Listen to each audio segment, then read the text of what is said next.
Hey guys, French Monica here.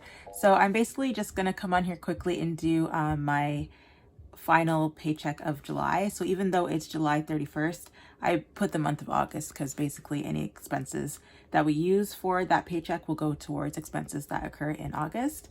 Our income for this paycheck is $14.58. I just went ahead and wrote in most of the things already. And like I said, in my previous video, that we give 10% of all of our income. So that would be $146. And then our car payment, which comes out every other week, so bi-weekly, is $270.18. And so the total of these is $416.18. And then we have $1,041.82 left over. And so we basically take this total income here and we minus the part for the bills section. And so normally with this paycheck, we budget more of our variable expenses, not our fixed expenses. So that's why there's not that many stuff in the bills column. So in the next section, as I said before, I don't do cash envelopes, but these are our variable spending categories. I normally do $300 each variable paycheck. And so it's $300 for gas, $300 for food. And this gas is for 2 cars. My husband drives for work, so the majority of this is for his car. $300 for food, and then $150 for pets.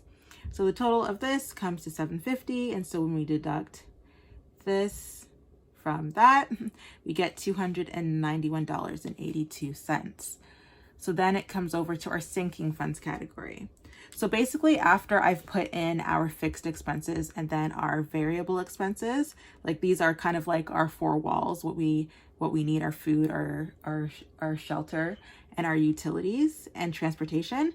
And then I'll move over to the sinking funds and the extra debt and the savings. What I do when I'm looking at these sections, I'll just go back to my monthly budget and I see what categories I have. So if you haven't checked out my August budget video, I'll try and link it somewhere if I figure out how to do that. But then I look at this section and I say, okay, so I have $291.82 left.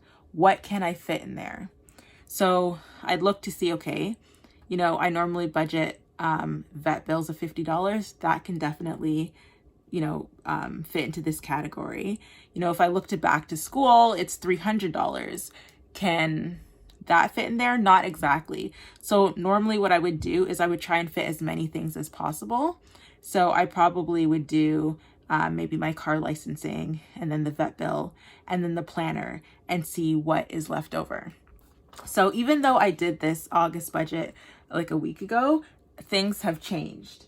So we have kind of like an unexpected business expense that has come up. Basically what I'm going to do is I'm going to take this full amount and put it to the business expense. And so the reason for this is because we're trying to cash flow the expense.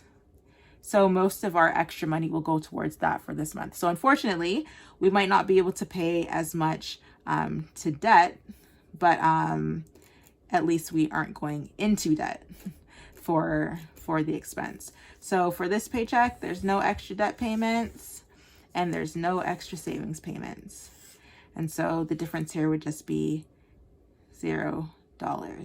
And so, you know, after you budget your month, when other things might come up that you didn't know were going to happen, but it's always okay to reevaluate your budget. You don't want to feel stuck into doing one thing or the other.